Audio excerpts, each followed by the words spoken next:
Maayong adlaw katawhan sa Dios sa Archdiocese sa Uzamis sa ngalan sa atong talahuron nga Arsobispo Archbishop Martin Sarmiento Humawad Didi ug sa kahugpungan sa mga kaparian sa tibuok lokal nga simbahan dinhi sa Uzamis gikan dinhi sa Immaculada Concepcion Mission Station dinhi sa Concepcion, Misamis Occidental kini nausab si Father Jesse Langgam magahatod ganinyo sa pamalandong karong adlaw. Adlaw karon nga Huwebes sulod sa ikaupat nga semana sa ordinaryong panahon, sulod sa tuig sa kalendaryo sa atong simbahan, Pebrero 1, 2024. Ang ebanghelyo nga atong pamalandungan karong adlaw mga igsuon atong kutluon gikan sa ebanghelyo sumala ni San Marcos. Kitigom ni Jesus ang napulog duha ka tinun-an ug gipadala sila sa tinagurha. Unya iyang gihatagan sila sa gahom sa paghingilin sa mga yawa ug giingnan sila, ayaw kamo pagdalag pagkaon, ni puntil, ni kwarta, o bisan unsa, gawas lamang sa sungkod. Pag sandalyas kamo, apan ayaw pagdalag laing bisti gawas sa inyong gisulob. Miingon usab siya kanila, sa inyong pag-abot sa lungsod, adto saka sa balay sa nagdapit kaninyo, o gayaw balhin sa laing balay, hangtod mo biya kamo ni anang lungsura. Kung mahiadto kamo sa usa ka dapit diin ang mga tao dili mo dawat kaninyo o dili mamati kaninyo, biyai kanang dapita ug taktaka ang abog sa inyong tiil. Pasidaan kini alang kanila. Busa nang lakaw sila ug nagwali nga ang mga tao kinahanglan maghinulsol sa ilang mga sala. Ilang gihinginlan ang daghang mga yawa o gihaplasan nilag lana o giayo ang daghang mga masakiton. Mga igsuon, ang ebanghelyo sa Ginoo. Daigon ikaw o Kristo. Mga igsuon ko diha ni Kristo maayong adlaw pag-usab kaninyong tanan. Usa sa mga dili na ko malimtan nga experience sa dihang seminarista pa lang ko, mao kining muagi mi sa di pa mi graduate og college sa seminaryo, sa college, sa kolehiyo, muagi mi og mga series of exposures. Lahi sa ning summer exposures nga among buhaton kada summer no niadto. Sulod sa usa ka bulan, diin mo ngadto mi sa mga parokya for our parish vocation fund campaign and exposure. Sa dihang graduating student nako sa college seminary, muagi mi og usa ka semester nga amo lang i-google o igahin sa mga exposures. Second semester anang fifth year na mo seminary, mao nga muadto mig mga exposures like December, muagi mi og BEC exposure, usa ka bulan, dayon January muagi mi og kining Fisher Folk exposures. Diin muadto mi sa mga mangingisda no, og mupuyo no uban nila. Og pagka Pebrero sulod sa usa ka bulan kinahanglang mo trabaho mi nga dili magpaila sa among mga amo ang pagka seminarista. Itawag na mo na og menial job exposure. Di ko malimot usa sa mga kasinatian ako kining aning menial job exposure na gyud. Tungod lagi kay di man ka magpaila god nga seminarista ka inig pang-apply nimo, nya di sad ka pwedeng magpaila nga college student ka o graduating na sa seminaryo. Tago ang identity no aron makatrabaho ka. Nagkatrabaho ko sa merkado sa Dipolog City, no? Alimot lang ko sa ngalan sa ako ang kining na trabahuan nga kanang tindahan. Pero nagkatrabaho ko sa katindahan sa kining merkado nga namaligya og mga utanon ug lagutmon ug ubang mga klase nga para panud-an no? Nya sa merkado sa Dipolog City. Say kasinatian ako ani no dihang unang adlaw nako sa ako ang duty kining gikan ko sa boarding house tungod kay mag-board man alas 4 sa kaadlaw no tungod kay sayuman mga alas 3 sa kaadlawon pasado tungod kay mga alas 4 man mag-abli ang merkado no tungod kay kada adlaw market na mga mamalit sa merkado no mang market no sayo kaayo niya sa akong gitrabahuan ang amo lang namo dayon usa ka mabayi pod nga murag kauban ako sa tig takos tig cashier at the same time niya ako ra usa ang lalaki Nya timing kay ito nga anong unang adlaw nako pag duty nako lipas-an dayon to kay kuan man merkado man. So naay nangabot nga mga deliveries sa patatas, carrots og kining mga sayute. Nya ako may nagpas-an indagko kay mga sako. Pwedeng bugata gyud kayo no kanang naanad naman ko sa una og trabaho pero katog murag na sobraan gyud okay pwedeng bugata gyud no nya first time ba nako ba first day. Pero wagi ko lang nahimo no pas-an ko ana sa sako, butang nako sa kuan. Then all throughout the day nitabang ko sa ano panit og kining mga utanon nga himuong sari-sari dayon nagtabang og pamaligya no timbang sa mga palitonon mga fresh mickey mga lamas ug uban padaghan kayo na diha sa merkado diha sa kining Dipolog City. Nya nahuman ko alas 8 na sa gabi tungod kay gabi naman sad no ang muhuman ang mga tao pagpamalit no halantod sa alas 8 sa gabi nya ang sweldo nako naagrihan sa kining tag-iya sa tindahan 100 pesos per day which is atong panahon na murag mo i-common ba no nga sweldo no, sa mga kining naa sa labor boy diha sa merkado no karon murag I don't know if murag nisaka na putingali na siya no nga amount no. So mutuntuan no, alas 4 kadlawon, kating kapuya bugat kay pas-an. Hangtod nga nauli ko alas 8 gabi. Pag uli nako, gabaklay ra ko gikan sa merkado hangtod sa among boarding house dapit sa Boulevard no sa Dipolog. Ihilantan ako. Puting inita kay sa akong lawas nga sakit kay akong ulo, nagatulo akong luha. Bisan kon wala ko gahilak tungod tingali to sa kainit sa akong lawas o sa kasakit sa akong ulo. Nagbaklay ko nga puwerteng kapuya kaayo. Wala pa ko'y panihapon, no? Aning panahon, aning orasa, alas 8. Ihapit ko sa Boulevard para mukaon og puso, no? Tungod kay atong panahon na, sure pod ko nga ako makauban sa boarding house, wala sa diha tungod sa ilahang mga trabaho, so wala sa tingali nagluto. So mutuntuan, ikaon ko daan, jutay nga out of the 100 pesos nga ako ang na liko man ang adlaw. Kung ihatag man dayon ang sweldo, kaon ko og balig duha ka buok puso dayon sabaw sa halang-halang og usa ka buok manok no pauli din ko inom kog tambal ug anang gabi puwerteng takig nako gitakigan ko kaayo nga kuan gyud kanang murag sakit ga daot gyud ko no gapislango gyud ka kualain gyud akong lawas but I was alone no in the boarding house katong panahon na wala man mamauli ako ang mga kauban usara ko ako ra usa ako'y matawag. Lisod kayo. But then, all throughout the night, what I did was pray. Tungod kay sayo pa ko pagka next day, nga mo duty. Unta, tagaan kong kusog sa Ginoo, aron nga makalahutay pa ko anang sunod adlaw. No? Tungod kay kung pananglit, mo absent ko, posible nga, pangutanon sad ko nga no, naunsa na, and might, sana, putulay nun akong trabaho, dayon, sana maapektuhan no ako ang pagpaningkamot nga graduate niya tong panahon na. So wa gyud no ampo lang gyud ko nang tibok gabi nakatug tingali ko mga alas 11 sa gabi nakamatasad ko mga alas 3 na pasado paingon na alas 4 dali-dali na sad ko andam sa akong lawas para mo trabaho.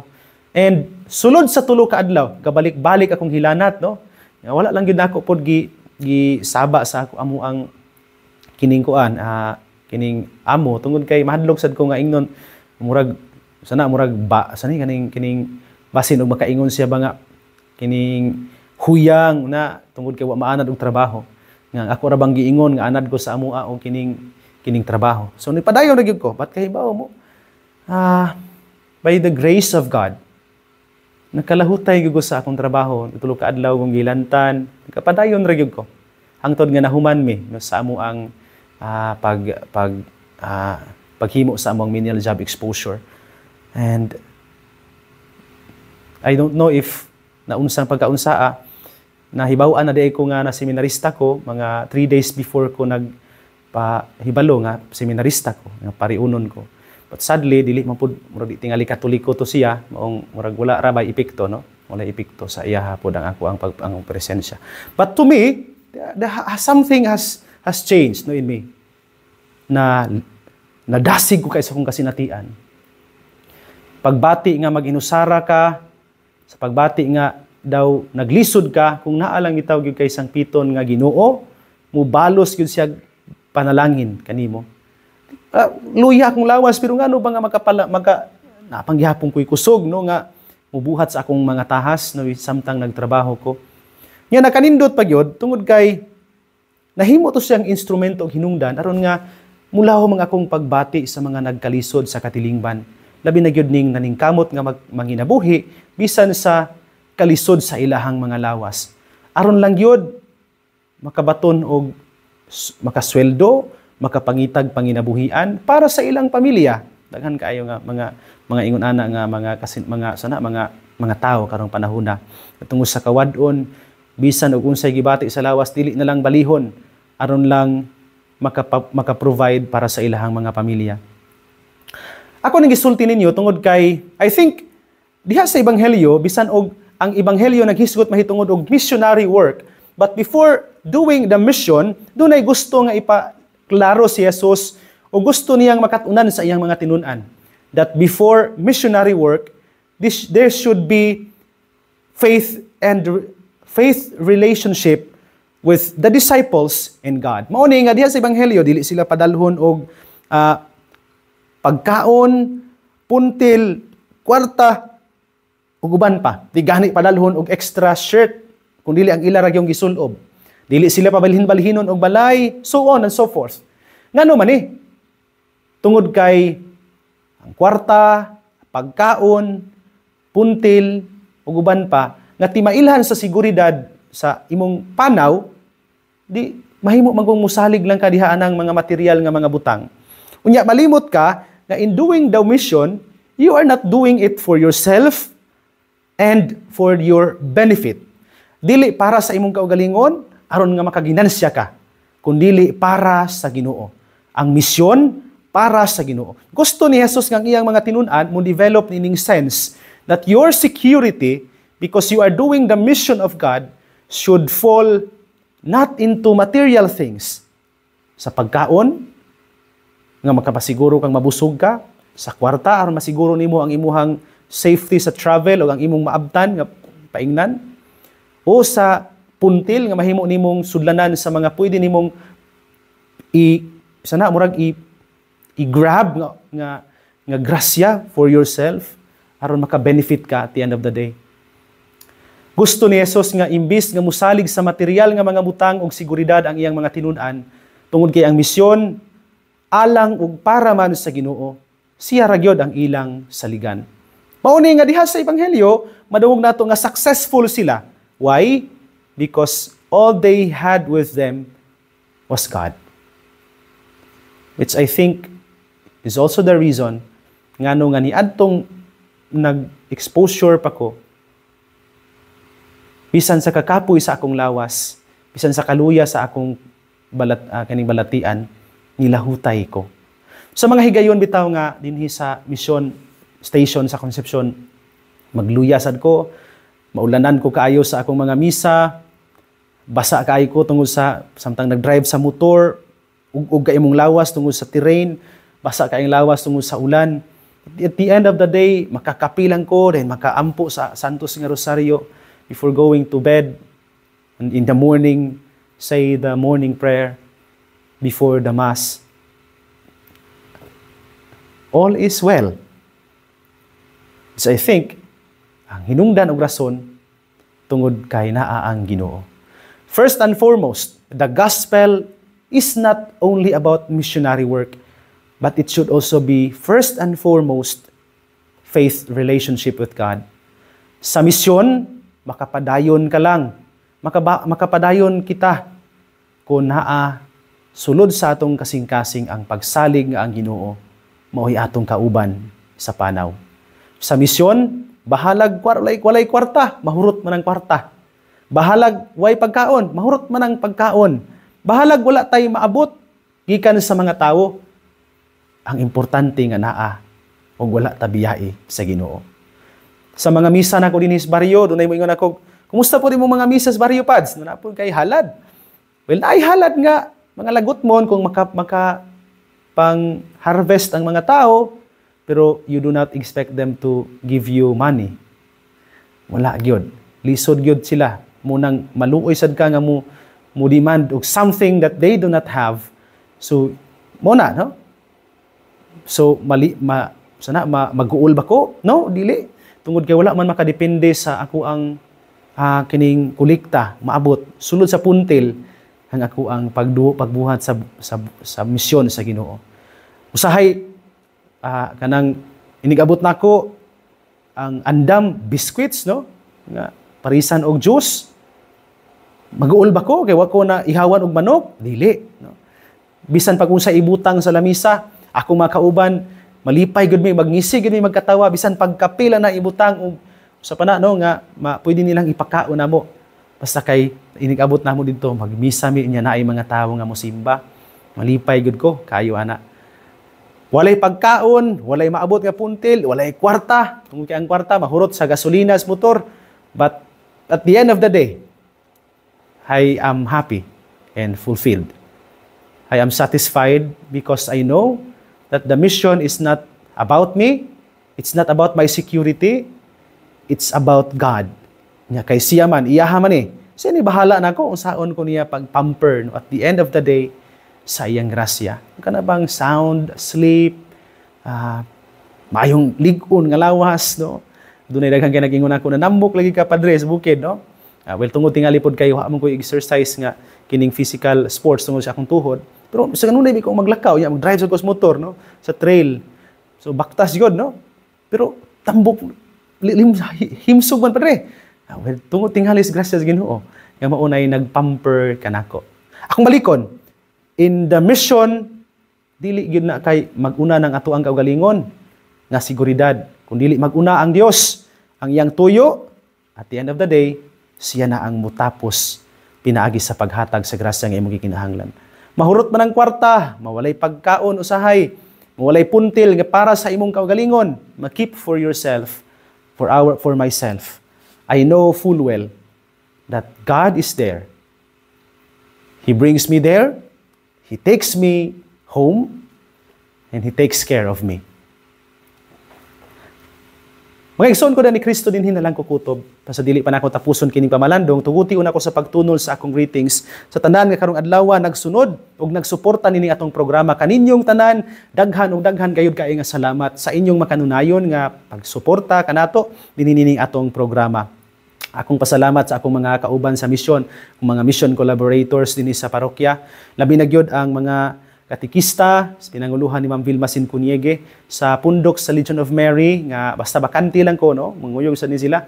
Pinanguluhan ni Ma'am Rovelyn Ikaw, sa Sacred Heart of Jesus, pinanguluhan ni Ma'am Girly Hinutan, sa Devotees sa 2,000 Hail Marys, pinanguluhan ni Domingo Gayola, sa pundok sa mga lay ministers, no? Pinanguluhan ni Jaime Lumakad, sa pundok sa mga altar servers, pinanguluhan ni Marlon Pactol, sa pundok sa Paris Youth Ministry, pinanguluhan ni Ma'am Jeneline Luquias, salamat kaayo.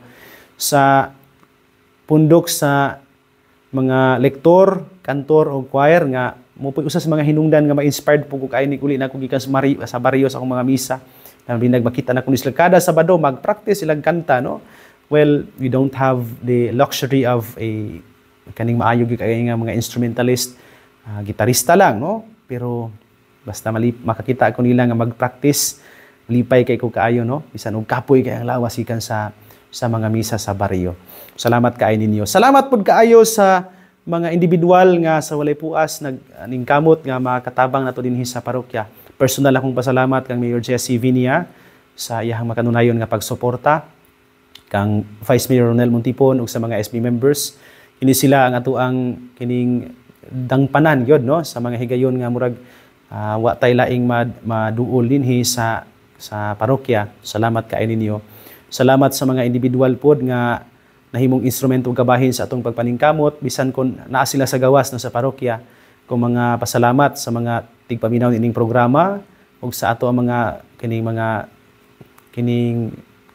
kining kung magkita mi mupaambit po sa ilahang grasya, no? Para dinhi nato sa parokya. Salamat kaayo. Akong pasalamat kang Sir Alan ug Ma'am Chris Lubitania, kang Sir Dado ug Ma'am Benny Canunio, kang Tatay Ben ug Nanay Rafael Yastosi and family, kang Nanay Helenovo and family. Salamat kaayo kang Sir Ayan ug Ma'am Jean Viloso and family, kang Dr. Lady Kuya Aldrin Perez and family, sila mga anak, kang Nanay Angie Sapero and family, sa pamilya kong, kang Ate Jo Idol and family, kang Pari Ramil Uringot and family, kang Pari Dudong Tumataw and family, kang Nanay Sario Takan, sa Takan de Los Santos ug Medes Caruso family, kang Nanay Gloria Cabrera, kang Nanay Lourdes, good morning ninyo, no? Kang Pari Osfer Rivalo, kang Kapitan Benyal Asok and family, kang Ma'am Emma Filipino and family, kang Ma'am Maris Sukson Gambuan family, kang Nanay Dora Liagas, kang Board Member Emil Lahay-Lahay, sa pamilya Lahay-Lahay, labi na gyud kang Ma'am Josie ug Ma'am Juday Lahay-Lahay, sa pamilya Lagat, Auman o Hermoso, kang Ma'am Marceline Primasio and family, kang Ma'am Rosvilla Kalimpusan and family, kang Ma'am Nida Munoz and family, kang Primitivo ug Elena Lausa and family, kang Ma'am Emma Tuba and family, kang Richard Bation and family, sa pamilya Laranjo, Macabio, Junson Amparado, salamat kayo. Kang Nanay Rosie Maghanoy, kang Alfaro Caniete, kang Sir Imo Nilson Limpahan, salamat ninyo. Kang Nanay Grace Ann Pang-an, kang Kuya Sanig at Marites Waminal and family, kang Ma'am Janice Sinilong and family, salamat. Kang Titunik ug Maminim Fasitaka and family, salamat kaayo ninyo sa inyong kanunay pud nga suporta nato dinhi sa parokya. Kang Ma'am Daisy Brown, kang Tatay Boy ug Nanay Consing, salamat kaayo ninyo sa mga suki natong tigpaminaw diha sa mga parokya sakop nining Archdiocese diha sa Clarin, no? Kang Don Miguel Nunez, kang Marife ug Julian Ladion, kang Nanay Waning, kang Delma ug Adela Bacol, salamat kaayo ninyo. Kang Mami Lizelle ug Julius Bungabong, kang Kuya Antonio Gati Allen Go and family, kang Ati Cheche Iap and family, kang Sir Ryan ug Ati Anging Oliveros and family sa Pangdalaga, salamat kaayo ninyo. Sa tanan nga nagsunod ug nagtan-aw nining programa kaninyo nga karon naa diha sa comment section, maing buntag, maing adlaw, salamat sa inyong kanunay nga pagpaminaw nining programa uban namong duha ni Archbishop Martin atong talahuron nga Arsobispo. Salamat kayo sa inyong makanunayon nga pagsuporta nining programa. Ang Dios manghinaot ko magapanalangin unta kaninyo sa tanan ninyong mga paningkamot. Mga igsoon ko diyan ni Kristo dinhi nalang kukutob ayaw kalimot. Ang pulong sa Dios ang ayan gayod nga pamation, pamalandungan o paningkabutan nga mapuy-an. Bulahan ang tawo nga naningkamot magpuyo sa pulong ni Jesus, sama siya sa kakahoy nga gitanom daplin sa sapa. Kansang mga dahon bisan kunting init dili gayod malaya, ug timpo sa ting bunga muhatag usab siya kanunay maayong bunga. Igsuon ugma na usab uban sa panabang ug pangamas atong mahal nga inahan si Santa Maria, atong gitawag mga misamisnon ug ang Birhen sa kuta. Ang Dios sa kanunay magapanalangin unta kaninyo. Sa ngalan sa Amahan ug sa Anak ug sa Espiritu Santo. Amen. Mag-amping ug mag-ampo kanunay igsuon.